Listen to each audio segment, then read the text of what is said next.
నమస్తే క్లాస్ పురుషోత్తం గారు. నమస్తే అండి. మీరు పుట్టింది ఎక్కడ, పెరిగింది ఎక్కడ, మీరు ఎంతవరకు చదువుకున్నారు సార్? నేను పుట్టింది మెడ్రాస్ నగరం నడిబొడ్లో, చెన్నై నడిబొడ్డు ఎగ్మోర్ హాస్పిటల్లో. ఓకే. అది పుట్టింది. కానీ బాల్యం అంతా బిట్లగుండలో జరిగింది. బిట్లగుండ అంటే నెల్లూరు డిస్టిక్లో ఫేమస్ రైల్వేస్లో కూడా ఎన్నో విలేజెస్ ఉంటాయి. మా ఊరికున్న స్పెషాలిటీ ఏంటంటే రైల్వే బ్రిడ్జికి right side complete foreigners Anglo Indians ఉండేవాళ్ళు, లెఫ్ట్ సైడ్ మేము ఉండేవాళ్ళం. మాకు వాళ్ళకి భలే అనుబంధం ఉండేది. ఈవెన్ బిలియర్డ్స్ ఆడడం, అది ఆడడం, మేమంతా కలిసిమెలిసి. కాబట్టి మేము విలేజ్లో ఉన్న హైయెస్ట్ కల్చర్తో పెరిగాం వాళ్ళతో ఉండబట్టి అక్కడ అనమాట. సరే, అది అలాగా బాల్యం కంప్లీట్. Degree discontinue చేశానమ్మా. చదువు ఎక్కడ, ఎందుకని అంటే సినీ ఇండస్ట్రీలోకి వచ్చే ప్రతి ఒక్కరికి చదువు ఎక్కదు అనేది చాలా వరకు రూమర్ ఉంది. అది కరెక్ట్ అంటారా? కరెక్ట్. ఎక్కదంటే ఎందుకంటారు? ఒక కళాకారుడికి చదువుకుంటే ఒక డాక్టర్ అవుతాడు, ఇప్పుడు కలెక్టర్ అవుతాడు, టీచర్ అవుతాడు, ఏదో అవుతాడు. చదువు ఒక లిమిటేషన్ ఉంటుంది. కానీ కళాకారుడి హృదయం విశ్వాన్ని దాటిపోయి ఉంటుంది. మనం ఏదో చేయాలి, తనకి చదువుక్కర్లా. మహానటులు పెద్ద పెద్దవాళ్ళు, శివాజీ గణేష్ వాళ్ళంతా ఏం చదువుకోలే. ఏదో వాళ్ళు పద్మభూషణులు, పద్మవిభూషణులు అయ్యారు, చదువుకున్న వాళ్ళు అయ్యారా? అంటే కళకి చదువు అనేది ఒక కొంచెం జ్ఞానం ఇచ్చేంత వరకు పనికొస్తుంది. కానీ కళాకారుడి హృదయానికి చదువుకి పెద్ద సంబంధం లేదు నాకు తెలిసి. అదే కోగేంద్రం నేను. అది ఎక్కలే నాకు చదువు ఎక్కలేదని, జ్ఞానం ఎక్కలేదు అనుకోకండి. అది వేరే, ఇది వేరే. అది మన బ్లడ్లో ఉండాలా. అన్నిటికీ ఒక పెద్ద కాన్సెప్ట్ ఉంది, నేను చెప్తా దాని గురించి మళ్ళీ. ఓకే అండి. సినీ రంగ ప్రవేశం ఎలా జరిగింది? అంటే మీరు ఏమైనా యాక్టింగ్ స్కూల్కి వెళ్ళారా? మా జనరేషన్ అప్పుడు ఇండియా మొత్తం పూనా ఫిల్మ్ ఇన్స్టిట్యూట్ అని ఉండేది, వెరీ ఫేమస్. ఓకే. అసలు దాన్ని అనుకునేవాళ్ళు, అబ్బా పూనా ఫిల్మ్ ఇన్స్టిట్యూట్లో ట్రైనింగ్ అయ్యారంట, అదంట ఇదంట అనేది. అట్లాంటి టైంలో ఒక అనౌన్స్మెంట్ వచ్చింది.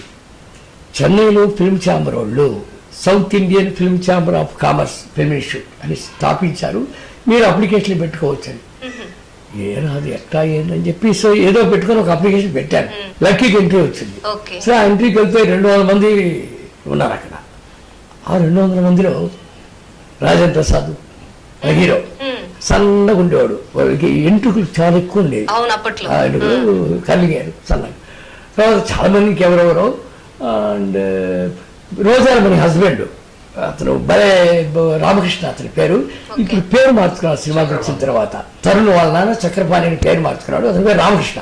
అతను ఒడిస్సాలో ఫోర్మెన్ అనేది వాళ్ళు రైల్వేసే. తను బలంగా ఉండేవాడు, గ్లామరస్ ఉండేవాడు. వీళ్ళకి వచ్చిన వాళ్ళంతా 200 మంది. అక్కడ వాళ్ళు టాలెంట్ చూపించాలా. అందరూ హాల్లో కూర్చుని ఉంటారు. జడ్జి డివిఎస్ రాజు, పీపుల్, హేమాగే మీరు. రాజీవ్ కనకాల ఉన్నాడు కదా ఇప్పుడు, సుమా హస్బెండ్. ఆ అబ్బాయి అప్పుడు చిన్న పిల్లడు అనమాట. వాళ్ళ నాన్న మాకు లెక్చరర్, కనకాల దేవత. వాళ్ళంతా పాపం చనిపోయారు, పెద్దవాళ్ళు. వాళ్ళ భార్య మా మేడం మహాలక్ష్మి గారి, లక్ష్మి గారు. సో దేవదాసు వీళ్ళంతా కూర్చుని ఉంటే ఇంట్రడ్యూస్ చేయాలి. నేను చేశాను. అంటే చాలా మంది యాక్టర్స్ అక్కడి నుంచే వచ్చారనేది. అవును, ఇక్కడ చూడండి వండదు అని నా గురించి అడిగారు చెప్తున్నాను. ఆ ఇంటర్వ్యూలో అయిన తర్వాత ఈ ఇంటర్వ్యూలో నుంచి 200 మందిలో 10 మందిని సెలెక్ట్ చేశారు. 10 మంది, ఒక 20 మందిని. 20 మంది స్క్రీనింగ్కి తీసుకెళ్ళారు. ప్రసాద్ స్టూడియో తీసుకెళ్ళి అక్కడ స్క్రీనింగ్లో. అప్పుడు రాజేంద్ర ప్రసాద్, నేను ఒకే స్క్రీనింగ్లో పాల్గొన్నాం. అది రాధా రాధా కాఫీ ప్లీజ్ అనే డైలాగ్. అది ఇంట్లో నాకు ఆ ప్రిన్సిపాల్ రాజారామ్ దాస్ గారు ఉండేవాళ్ళు. ఆయన అమెరికా నుంచి వచ్చారు. ఆయనకి ఏదో నా మీద గురి. సరే, ఫస్ట్ ఇది రాజేంద్ర ప్రసాద్ చేర్పించి తర్వాత సెకండ్ ఇయర్ నన్ను జాయిన్ చేశారు. మొత్తానికి ఇది ఎట్టంటే ఇన్స్టిట్యూట్లో వచ్చి ఎడ్యుకేషన్ సంబంధం లేదు. రజనీకాంత్ ఉన్నారు ఫస్ట్ బ్యాచ్లో. నేను వెళ్ళేటప్పుడు వాయిస్ క్లాస్లో రజనీకాంత్, విఠల్ ప్రసాద్, మా ఫ్రెండ్స్ అంతా వాళ్ళు వాయిస్ ప్రాక్టీస్ చేస్తున్నారు. బాగా రావుగా ఇట్టుండేవాడు చప్పుగా రజనీకాంత్. ఆయన అక్కడ కండక్టర్ చేసి ఇక్కడ ఇన్స్టిట్యూట్ చేయాడు. ఎడ్యుకేషన్ ఏజ్ లిమిట్ లేదు, టాలెంట్ అంతే వచ్చింది. సెకండ్ థర్డ్ బ్యాచ్లో నేను, రామకృష్ణ, మా తర్వాత భానుశంకర్, సుధాకర్, ఆ తర్వాత చిరంజీవి, నాజర్, హరిప్రసాద్, సబ్ జూనియర్స్. మాకు సబ్ జూనియర్స్. కానీ 2 years కోర్సు, వాళ్ళకి 1 year కోర్సు. మేము కలిసిమెలిసి ఉండేవాళ్ళం. సీనియర్స్ అట్టుంటే జూనియర్స్ మేము ఉంటే మేమంతా కలిసిమెలిసి క్యాంటీన్కి వెళ్ళడం, సిగరెట్ కాల్చుకోవడం, ఆ బస్సులో ట్రావెల్ చేయడం, ఇలాగా భలే అటాచ్డ్గా ఉండేవాళ్ళం. ఫిల్మ్ ఇన్స్టిట్యూట్లో, అది బ్యాటా ఫిల్మ్ ఇన్స్టిట్యూట్. ఈ ఫిల్మ్ ఇన్స్టిట్యూట్ జరుగుతున్నప్పుడు ఇంత అటాచ్గా ఉన్నప్పుడు ఒక అద్భుతం ఏంటంటే ఆ రోజుల్లో రామారావు, నాగేశ్వరరావు, ఎంజిఆర్, శివాజీ చాలా పెక్యులర్ డేస్ అని. ఎవరైనా సినిమాల్లో కనబడాలంటే నాకు కామెడీ చెప్తా. మా ఊర్లో గౌస్ భాష అని ఒక అతను ఉండేవాడు. మా చిన్నప్పుడు అతను ఎక్కడికి వెళ్తే మందుకు ముందు అతనే చూసేవాళ్ళం, ఇది పెద్ద హీరోలాగా. అతను ఏం చేశాడంటే ఒక సినిమాలో క్లబ్లో ప్యాక్ ఆడుతూ ఉంటే జూనియర్ ఆర్టిస్ట్ కూర్చుంటారు, దాంట్లో ఒకడు. దానికి అతను ఎంత పెద్ద బిల్డప్ ఇచ్చేవాళ్ళంటే పెద్ద పెద్ద మహానుడిలా ఊరు అంటే అందరూ మేము చూసేవాళ్ళం, అరే ఆ సినిమాలో ఉన్నాడు అని. సో అంత టఫ్గా ఉండే రోజుల్లో ఇప్పుడు ఎన్టీ రామారావు గారు ఉన్నారు, శివాజీ ఉన్నారు, నాగేశ్వరరావు ఉన్నారు. వాళ్ళతో సమకాలీకులు ఉన్న వాళ్ళని మనం చూసామనుకోండి, మనం వాళ్ళని చూసుకుంటాం. ఎన్టీఆర్ ఫ్రెండ్ నా దగ్గరికి వచ్చాడు సినిమా వచ్చినవాడు, అసలు ఇంకేముంటా ఉంటాయి ఎన్టీఆర్ ఫ్రెండ్ అని. నాకు ఆ భాగ్యం కలిగిందిగా. ఇప్పుడు చిరంజీవి, రజనీకాంత్తో మాకు చేరినవాడు. ఈరోజు ఇండియన్ సూపర్ స్టార్స్ వాళ్ళంతా, వాళ్ళతో బిగిన్ నుంచి కలిసి మీరు తిరిగితే అదొక భాగ్యమే కదా. చిన్నప్పుడు మేము అనుకునే వాళ్ళం, అరే ఎన్టీ రామారావుతో ఉన్నాడంటారా అని చెప్పి. ఈ రోజు అదే రజనీకాంత్, చిరంజీవి వాళ్ళతో మేము ఉన్నామంటే ఇట్స్ ఏ ఫార్చ్యూన్ కదా. అది ఇప్పుడు అన్నారు కదా సార్ మీరు, రజనీకాంత్ తర్వాత రాజేంద్ర ప్రసాద్ గారు, భానుచంద్ర గారు, నాజర్ గారు మీకంటే జూనియర్ అన్నారు. సార్ మీ ఏజ్ ఎంత ఉంటుంది సార్? మీరు నన్ను చూసి ఎంత అనుకుంటున్నారు? అందుకే సార్ మేము అడుగుతాం. మీకు ఎంత కనిపిస్తుంది కాదు, పబ్లిక్ చూస్తున్నారు నన్ను బాగా ఎంత అనుకుంటున్నారు. ఏదో అదే అంటే మీరు చూస్తా అనిపించలేదు, కానీ వాళ్ళతోటి నేను అదేంటి యాక్ట్ చేశాను వాళ్ళతో కలిసి అని అన్నారు కదా. నా వయసు 67 సంవత్సరాలు, 67. ఓ సార్ మీరు అలా లేదు సార్ రియల్లీ. చిరంజీవి నాకంటే 1 year చిన్నాడు, 1 year. మిగతా నాజర్ కూడా అందరూ వాళ్ళు ఏజ్ పెట్టి రజనీకాంత్ ఎలా అయిపోయాడు, చాలా ఈజీగా నన్ను చూస్తే ఉంటాడు, వీడంతా ఈజీగా తీసుకుంటాడు. ఇవాళ ఈజీ. మీ సీక్రెట్ ఏంటి? రజనీకాంత్ చెప్పింది, ఆయనే అన్నాడు, ఇలా ఈజీ ఎత్తు కూడా ఈజీ ఎత్తు అంటే తమిళ్లో నువ్వు ఏదైనా తేలిగ్గా తీసుకుంటావు, ఈజీగా తీసుకుంటావు. నిన్నే గురికి మీద పడినా ఎందుకు ఎందుకు అందరూ అలా 5 ఏళ్ళు ఒకే లాగుండవు. The great business of our life is to prepare for death. Death is the greatest destination. Nobody can escape from the death. You eat, earn, drink, dance, everything is the preparation is the great word. Preparation. మనం చేసే పెద్ద వ్యాపారం మన చావుకి తయారవ్వడం అంట. అవును, of course అయి ఉండొచ్చు సార్, కానీ అందరూ చచ్చిపోతారని ఎవరు బతకరు కదా. ఎస్, బతుకు. ఎలా బతకాలి? Nothing is that to worry, but something is that to bury. Nothing is there to worry, but something is there to bury. కూర్చోడానికి బాడీ ఉంది. Worry, when worry sure, why should you worry? Worry అనేది షూరు, ఇది వరి ఆడుంది. ఆ లెవెల్లో బతుకు.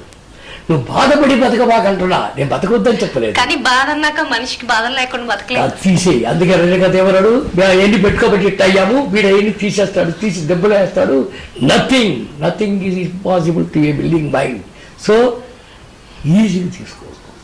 ఎందుకంటే ఒక అద్భుతమైన కాన్సెప్ట్ ఏముందంటే, ఏది కూడా శాశ్వతం కాదని తెలిసి మనిషి చేసే ఒక పెద్ద మహా తప్పిందంటే, even our body is not eternal, just it is external only, it is not eternal. తెలిసి చేసే మహా తప్పు. చిన్న ఒకరి గురించి చెప్పలే, నా తత్వం నేను చెప్తున్నాను. కానీ మీరు చెప్పే విధంగా 100లో ఒక్కళ్ళు కూడా ఉంటారో లేదో నాకైతే డౌటే సార్, ఎందుకంటే మీరు అన్నది కరెక్టే. సరే ఓకే ఉండరు, ఉండకపోతే నాకేం కారణం? ఎందుకంటే ఉన్నోళ్ళకి బీపీ షుగర్లు అన్నీ 67కి నేను ఇట్టున్నానంటే నా సిద్ధాంతమే కరెక్ట్ అనే దానికి ఒక ఎగ్జాంపుల్ నేనే కదా. నీ లెక్క ప్రకారం చూస్తే నా సిద్ధాంతం కరెక్ట్ అనడానికి నేనే ఎగ్జాంపుల్. నాకు బీపీ లేదు, షుగర్ లేదే లేదు, నేను కదా. అందుకే నేను చెప్పా, నీకు 100 కోట్లు ఇస్తాను, క్యాన్సర్ ఇస్తా, 2 కలిపి తీసుకోవాలి, తీసుకుంటావా? అమ్మో ఉంటావు. మరి ఆ 100 కోట్లు ఉంటే క్యాన్సర్ వాడికి ఎందుకు సెలవు కొట్టాలి? అనవసరం, కొట్టను. అర్థమైందా? నా తత్వం అది. వాడికి 1,00,000 కోట్లు ఉండొచ్చు, మానవత్వం ఉందా, హృదయం ఉందా, ప్రేమిస్తా, సెల్యూట్ కొడతా. అంతేగాని I never calculate the persons with the money and all. దానికి ఒక చిన్న కథ చెప్పనా? చెప్పండి సార్. స్టోరీ చెప్పనా? ఒక సుబ్బయ్యకి 100 ఎకరాల పొలం ఉంది. సుబ్బయ్యకి ఎంత ఏజ్ అంటే ఒక 45 ఏళ్ళ పెద్ద మనిషి. సుబ్బడం వాడేటాడు, ఈ కనబడే 50,000 ఎకరాలు మా అధీనంలో ఉన్నాయన్నాడు. సో ఇది సినిమా, నేను డైరెక్టర్ని. సుబ్బయ్యకి 45 ఏళ్ళకి ఏమన్నాడంటే ఇది జనానికి మొత్తం తెలియాలమ్మా, ఆత్మజ్ఞానం కంటే గొప్పదేం లేదు కదా, ఇంటర్వ్యూ 1000 మంది చేస్తారు కానీ ఒక అద్భుతమైన నీతి. ఇప్పుడు నా మాటని ఒక్కరు బాగుపడినా సార్. 45 ఏళ్ళ సుబ్బయ్య అహంకారంతో వాడికి 50,000 ఎకరాలు ల్యాండ్ లాడు వాడు. ఈ కనబడే 50,000 ఎకరాలు మా దీనంలో ఉన్నాయన్నాడు. రైట్. ఇప్పుడు కట్ చేశాం సీను. సుబ్బయ్యకి 70 ఏళ్ళు. ఎంత? 70. దగ్గాడు, ఏడ్చాడు అంటే కనబడే పడిపోయాడు. అయిపోయింది కథ. కనబడికి 50,000 కూడా చెప్పరా.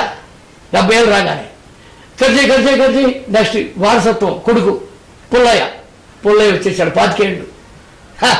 డాడీ పోయాడు. కనబడే 50,000 రాయా అన్నాడు.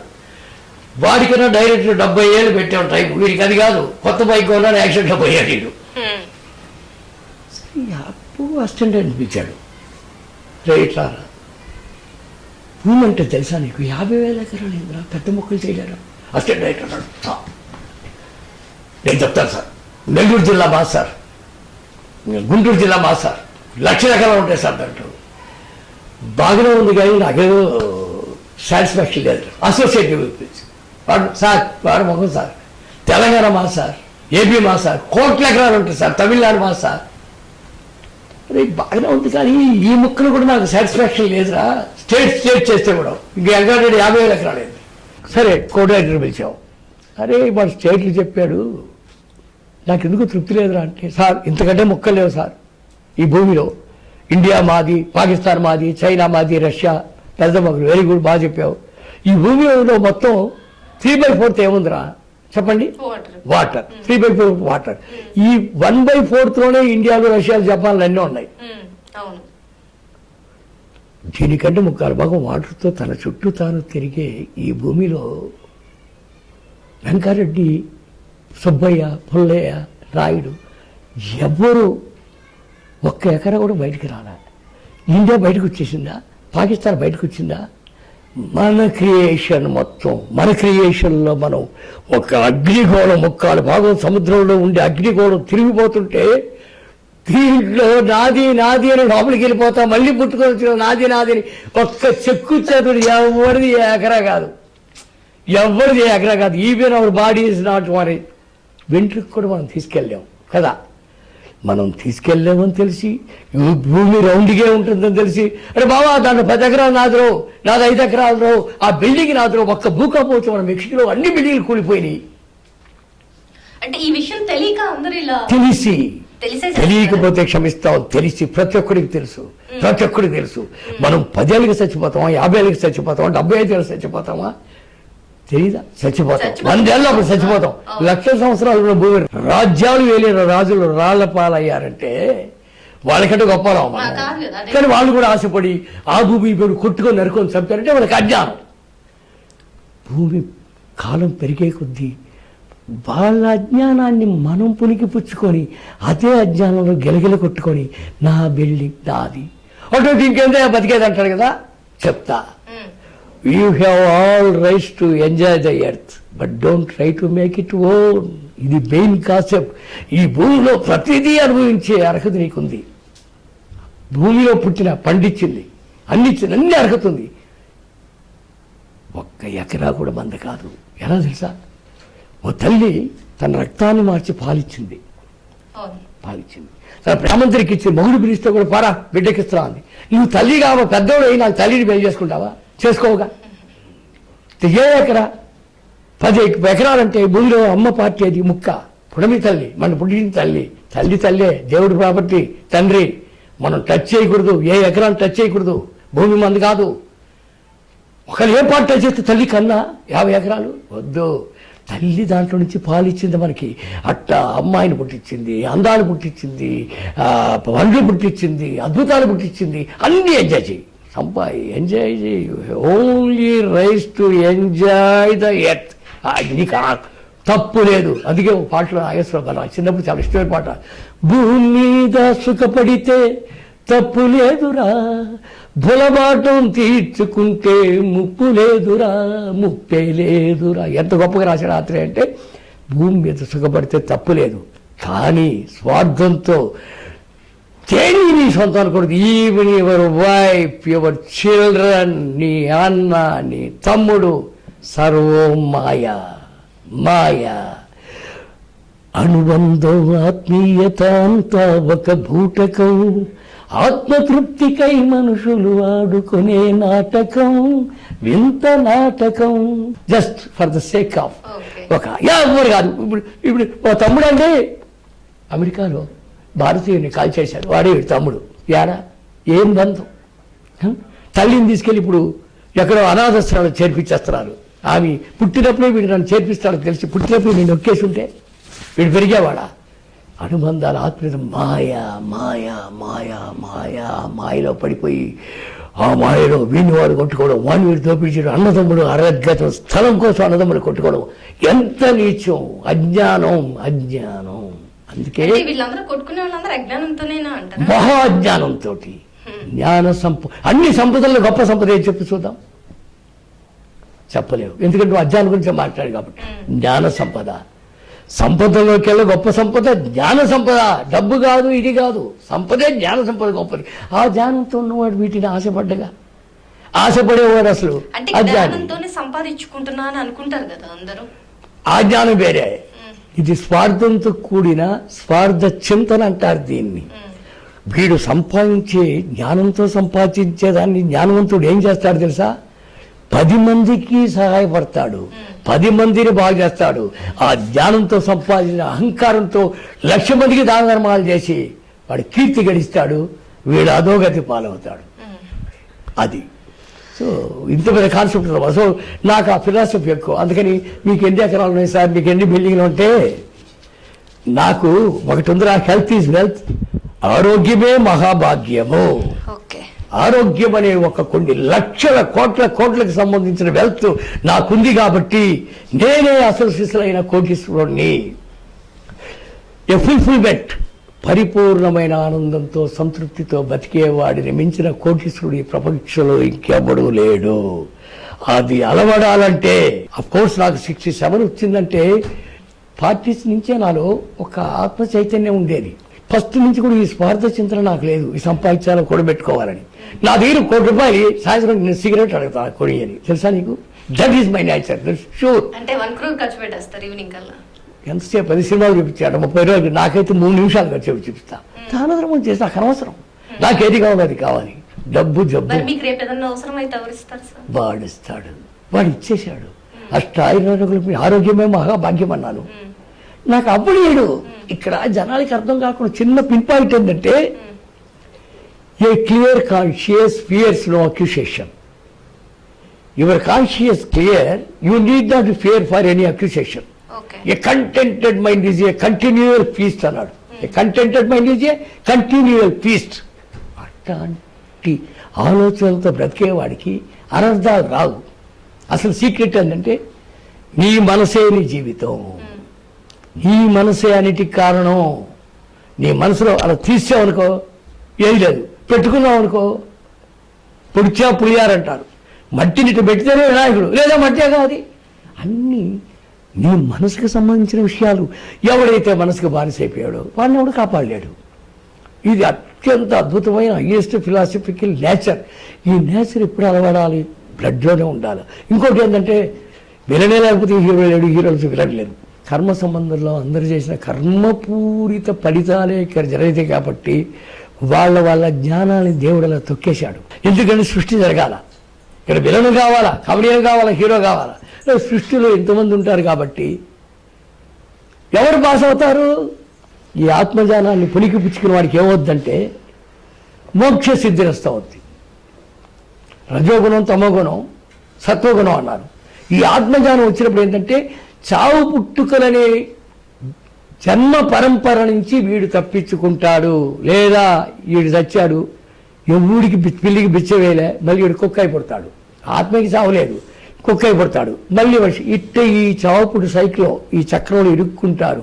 ఇరుక్కోకుండా జన్మసిద్ధి, జన్మరాహిత్యం పొందాలంటే, ఈ చక్రం నుంచి బయటికి రావాలంటే, అసలు ఈ భూమి నా సొంత కాదు, ఈ భూమిలో నాదేది కాదు, నాది కాదనే అత్యద్భుతమైన ఒక ఆత్మ విమర్శన నీలో ఉన్నప్పుడు అప్పుడు నీకు అది ఓపెన్ అవద్ది. అది జ్ఞాన నేత్రం. అంత ఇప్పుడు ప్రవచనాలు చెప్పేవాళ్ళు ఎంతోమంది చెప్తారు, పెద్ద పెద్ద వాళ్ళు చాగంటి వాళ్ళందరూ చెప్తారు కదా.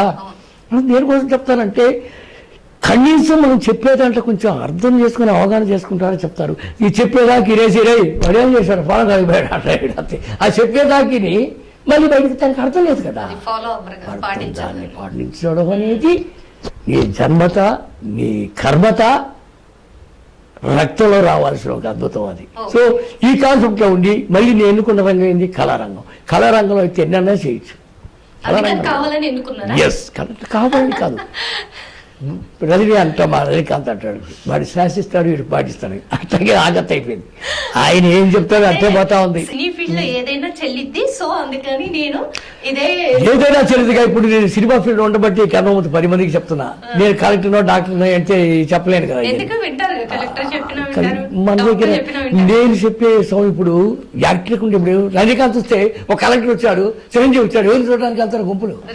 మరి వీళ్ళు చెప్తేనే కలెక్టర్ చెప్తే అది దానికి ఉన్న ఫ్లేవర్, ఆ సినిమా ఫీల్డ్కి ఉన్న ఫ్లేవర్ అది. కాబట్టి విన్నాం.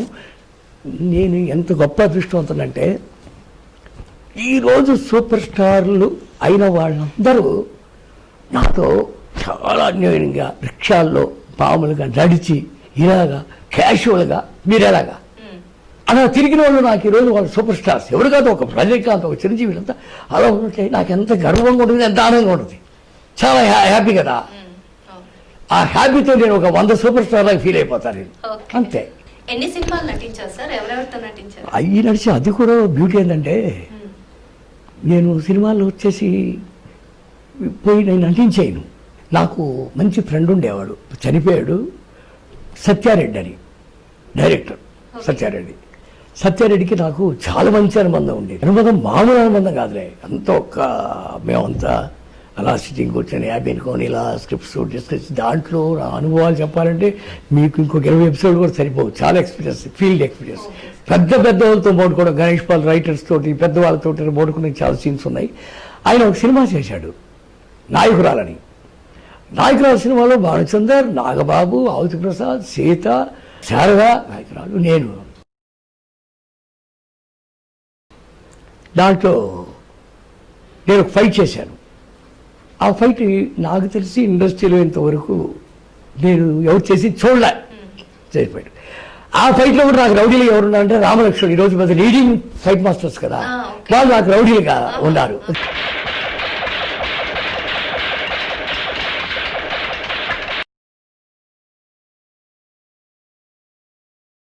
అట్లాంటి ఒక సాఫ్ట్ కవి క్యారెక్టర్ వాడు విజృంభించి, మరి ఇంతకాలం ఈ కవి గారి కలంబలం చూసేవారా, కర్రబలం చూడని ఒక అద్భుతమైన ఫైట్ అది.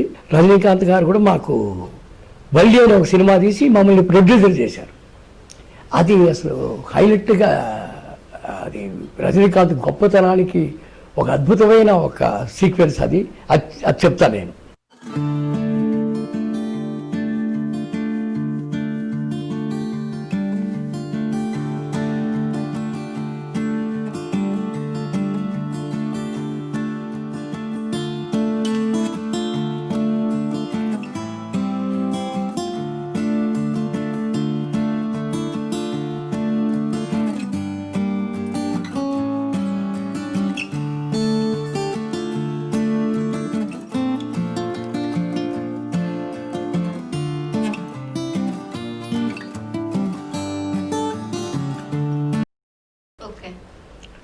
ఒకరోజు ఇంటికి వెళ్ళగానే ఇంట్లో వాళ్ళు అన్నారు, అప్పుడు ఈ ఫోన్లు గిన్నెలు లేవు, సెల్ ఫోన్ లేవు. రజనీకాంత్ పిలుస్తున్నాడు రాత్రి కళ్యాణ మండపం. సరే ఏంది రజనీకాంత్ పిలుస్తున్నాడు, దేనికి పిలుస్తున్నాడు అంటే కళ్యాణ మండపానికి వెళ్తే అక్కడ కంప్లీట్ జనాలు పెళ్లిలాగా జరుగుతుంది, ఏదో హడావిడి కళ్యాణ మండపంలో పెద్ద పెళ్లిలాగా. ఎవరిదో పెళ్ళేమో, ఒక కళ్యాణ మండపం అంటే ఆయనకు ఒక కళ్యాణ మండపం ఉండేది, రాఘవేంద్రరావు కళ్యాణ మండపం అని. అది పెళ్లి జరుగుతాయి కదా, పెళ్లిలో అయితే మన గేట్ మూసింది.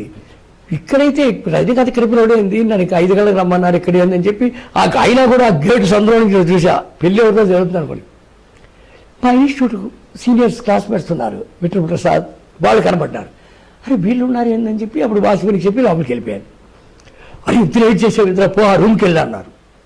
ఏ రూమ్ అన్నా, ఆ రూమ్లో డ్రెస్సులు ఉంటాయి, వాళ్ళందరూ తెల్ల పంచ తెల్ల షర్ట్లో ఉన్నారు, నేను మామూలు ప్యాంట్ షర్ట్లో ఉన్నా. వెళ్ళిపోయి ఆ డ్రెస్ వేసుకోవాలి. నేను ఆ రూమ్లో వెళ్తే అన్ని తెల్ల పంచలు తెలిసిన చెప్పాలి మన సైజు వారి ఉన్నాయి. వీళ్ళ డ్రెస్లో ఇప్పేస్తున్నాయి.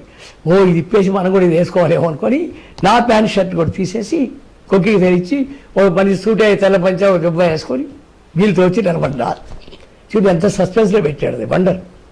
నిలబడతా ఇక్కడ ఏం జరుగుతుందన్న మా సీనియర్ వెట్టని ప్రసాద్ ఒరే నాకే తెలియదురా మనం గమ్ముడు చూద్దాం రాను. మీరు కూడా మన బ్యాచ్ అన్నా సరే అనుకొని వాళ్ళతో నిలబడ్డా. ఇక్కడ హైలైట్ బ్యూటీ ఏంటంటే ఇప్పుడు మీ క్లాస్మేట్స్ ఎవరో మీకు తెలుసు, ఆయన ఎవరో వచ్చారని కానీ నీకు తెలియదు కదా. అట్లా నా క్లాస్మేట్స్ కాకుండా ఒక వ్యక్తి నల్లగా కలగొన్నాడు, నల్లగొన్నాడు, ఇదే పంచ కట్టుకున్నాడు. ఇతను మన ఇన్స్టిట్యూట్లో చదవలేదే, చాలా ఇంపార్టెంట్ ఇది. ఇతను మన ఇన్స్టిట్యూట్లో చదవలేదే, ఎవరు ఇతను? సరే మనం ఇప్పుడు ఎందుకు అడగాలి, అసలు పొజిషన్ టెన్షన్ ఏం జరుగుతుందో తెలియదు. ఎందుకంటే అక్కడ చూస్తే కమలాసనం చేశాడు, పెద్ద పెద్ద యాక్టర్స్ వస్తున్నారు, అందరూ రిసీవ్ చేసుకుని ఆఫీస్ వెళ్ళిపోతున్నారు. మమ్మల్ని పిలిచి ఒక 12 కుర్చీలు ఉన్నాయి. ఆడిటోరియం ఉంది, ఆడిటోరియంలో స్టేజ్ ఉంది, స్టేజ్లో సింహాసనం అలాంటి కుర్చీలు పెట్టేశారు. ఇక్కడ 12 కుర్చీలో మమ్మల్ని కూర్చోబెట్టేస్తారు. మేము 12 మంది స్పెషల్ కూర్చున్నాం. అయితే అప్పుడు ఏదో మనకి స్పెషాలిటీ ఉందిలే అనుకున్నాం. కమలాసనం ఎంత ముందు వెళ్ళి ఆడిటోరియంలో కూర్చున్నారు వాళ్ళంతా వెళ్ళి. స్టేజ్లో సింహాసనాలు కూర్చోబెట్టంగానే ఫస్ట్ లత రజనీకాంత్ వైఫ్ ఆమె యాంకర్ లాగా ఎక్కింది. ఎక్కి ఫస్ట్ ఆమె ప్రతిసారి ఆమె చెప్పినప్పుడు కూడా రజనీకాంత్ శివాజీరావు అంటే రజనీకాంత్ శివాజీరావు, ఆయన కండక్టర్ ఆయన పేరు శివాజీరావు. రజనీకాంత్ శివాజీరావుకు ఫస్ట్ వాయిపు కుర్త డైరెక్టర్ తిరు బాలచంద్ర వర్గలే అని కె బాలచంద్ర పిలిస్తే డైరెక్టర్ గారు బాలచంద్ర గారిని కూర్చున్నాడు. కూర్చున్న సెకండ్ ఆమె రజనీకాంత్ శివాజీరావుకి 4 సంవత్సరాలు కూడుబెట్టి పెంచాడు. అక్కడ ఎంత గొప్ప లైన్ ఈ స్క్రిప్ట్ పోయి రజనీకాంతే. సాపాడు అంటారు, భోజనం అంటే సాపాడు, కూడంటే అన్నం. 4 వర్షం సోడు పోటు భర్తవారు 4 ఏళ్ళు కూడు. నా పక్కన్నాడు విట్టలు నిన్నే అనగా విట్టలేని కమల కింద కూర్చున్నాడు, విట్టలేని బాధ్యత పక్కన కూర్చున్నాడు. అసలు విట్టలు అసలు వణికిపోయాడు ఇక్కడ వెళ్ళి. నెక్స్ట్ ఇక్కడ అద్భుతం. నేను అంతసేపు అన్నాను కదా అతను ఎవరు మన ఇన్స్టిట్యూట్ కాదు, నల్లగున్నాడు కలగున్నాడు, ఇతను ఎవరు? ఇప్పుడు అతన్నే పిలిచేది ఏమని తెలుసా? ఆమె రజనీకాంత్ వైఫే. రజనీకాంత్ అనే శివాజీరావు బస్సు కండక్టర్ ఉన్నప్పుడు ఆ బస్సు తోలిన డ్రైవరు రాజబోధు ఇప్పుడు కూడా ఇంకా ఆయన అదే 10వ నెంబర్ బస్సు తోలుతున్నాడు. ఎంతమంటారు? He came from Bengaluru. చప్పట్లు ఆటో మోగిపోయింది. ఏమో ఇతనే డ్రైవరు, ఇంకా డ్రైవర్ అంట, స్టిల్ ఇంకా డ్రైవర్ ఆయన. సరే వెళ్ళిపోయి పెట్రోల్ పక్కన కూర్చున్నాడు. సీరియస్ మళ్ళీ జూనియర్ ఆగిరుందాలం నెరిగి పరగన నన్బర్ పురుషోత్తం. నాకు చెమట్లు, పంచ తెల్ల పంచ. నేను వెళ్ళి పెట్రోల్ పక్కన కూర్చున్నా. వెనక మా 10 మంది బ్యాచ్ అయిపోయిన తర్వాత ఈయన ఎక్కాడు రజనీ. ఈయన అదే తెల్ల పంచ తెల్ల షర్ట్, మా యూనిఫార్మ్ అంట. ఆ రోజు మాత్రం పెద్ద పెద్ద స్టార్స్ కింద ఉన్నారు ఎక్కేసి. వీళ్ళంతా నాకు ఆప్తులు, వీళ్ళ కోసం నేను ఏం చేయలేదు, అందుకే ఈ సినిమా మళ్ళీ తీస్తున్నాను, నా ఇళ్ళ ప్రొడ్యూసర్ ఏమోదా ప్రొడ్యూసర్ అని అనౌన్స్ చేశాడు.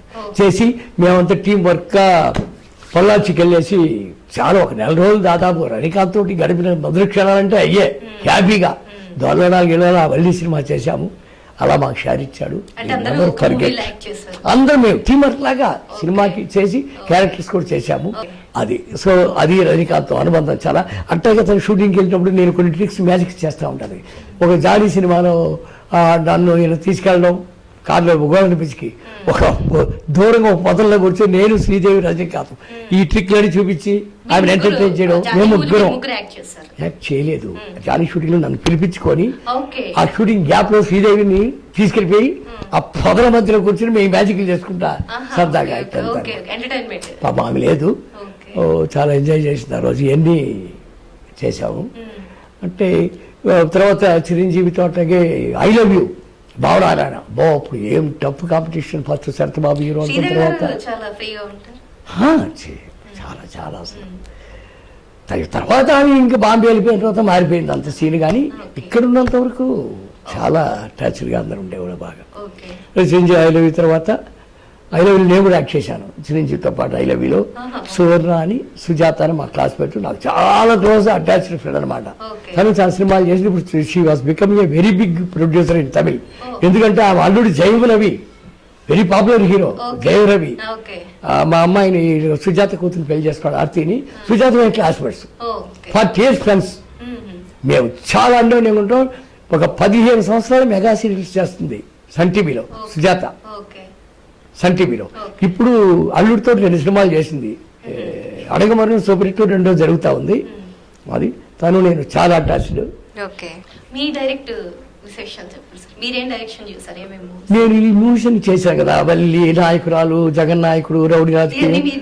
డైరెక్షన్ కాదు, యాక్టర్గా డైరెక్షన్. నేను ఒక లండన్ టెలిఫిలిం అమ్మాయి తేడి అని చేశాను. ఇప్పుడు నేను హీరో భానుచంద్ర తెలుసుగా, మేమిద్దరం కలిసి కొడుకుని ప్రమోట్ చేస్తాం మంచి స్టార్డమ్ తోటి. ఒక అద్భుతమైన సినిమాని చేయబోయే టైంలో కరోనా వచ్చింది. కరోనా అది తగ్గిపోగానే మేము వెంటనే షూటింగ్స్కి వెళ్ళిపోతాం. ఎందుకంటే ఆల్రెడీ మేము ఇద్దరం 6 సాంగ్స్ చేసాం, ఇద్దరం మ్యూజిక్ చేసాం. నేను 3 సాంగ్లు, భానుచంద్ర 3 సాంగ్స్ మ్యూజిక్ చేసాం. అంతా అయిపోయింది. ఇప్పుడు రెడీ ఫర్ షూట్ అనమాట. ఇద్దరం డైరెక్ట్ చేస్తున్నాం. ఆల్రెడీ టెలిఫిల్మ్స్ చేశాను కదా. సినిమా కూడా సత్యారెడ్డి తోటి చాలా సినిమాలు నాకు లాట్ ఆఫ్ ఎక్స్పీరియన్స్. కాకపోతే ఇక్కడి నుంచి వరుసగా డైరెక్ట్ చేస్తాం సినిమాలు. నాకు ఇష్టం. నేను ఫస్ట్ నుంచి నా తత్వం గురించి చెప్పాను. యాక్టింగ్ లో నేను ఎవరో ప్రూవ్ చేశాను. నేను actor cannot be A director, but A director must be a great actor. ఒక యాక్టర్ నటుడు దర్శకుడు అవ్వాలని లేదు, కానీ ఒక దర్శకుడు తప్పకుండా పెద్ద నడ్డై ఉండాలి. కానీ 10 మంది చెప్పగలం. యాక్టింగ్ ప్రూవ్ చేసి ఉన్నాయి అని అసలు. ఈ ఏజ్ లో మీ డైరెక్షన్ అంటే డైరెక్షన్ కంటే పేషెన్సీ కావాలని నేను చెప్పండి. మీకు 67 అని తెలిసింది. నేను 27 వరకు ఫీలింగ్ లాగా ఉన్నంత వరకు ముందే డైరెక్షన్ లోకి రావచ్చు. నేను వారు దీనికి చెప్తాను. ఇప్పుడు 1990లో నాయకురాలు తర్వాత హైలైట్ క్యారెక్టర్ నాది.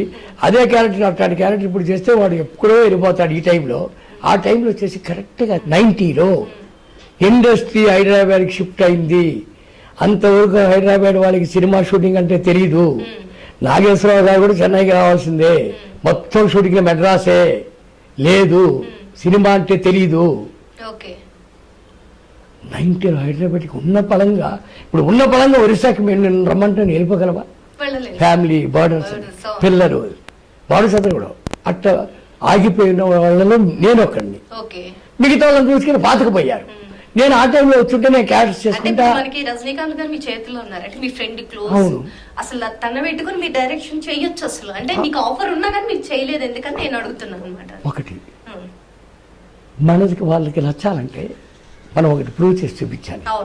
ఇంతలోపల ఇండస్ట్రీ 90లో వచ్చి షిఫ్ట్ అయిపోవడం, నేను ఆగిపోవడం, తర్వాత ఇక్కడికి వచ్చి క్యారెక్టర్స్ చేసేంత ఓపిక లేదు. హైదరాబాద్కి వచ్చి క్యారెక్టర్స్ చేయాలంటే ఇక్కడ ఇలాగ పాతకపోబట్టి తర్వాత ఏంటంటే అక్కడ ఫ్యామిలీ బెటర్స్, పిల్లలకి ఎదిగిపోయి ఇప్పుడు ఏ ప్రాబ్లం లేదు అసలు.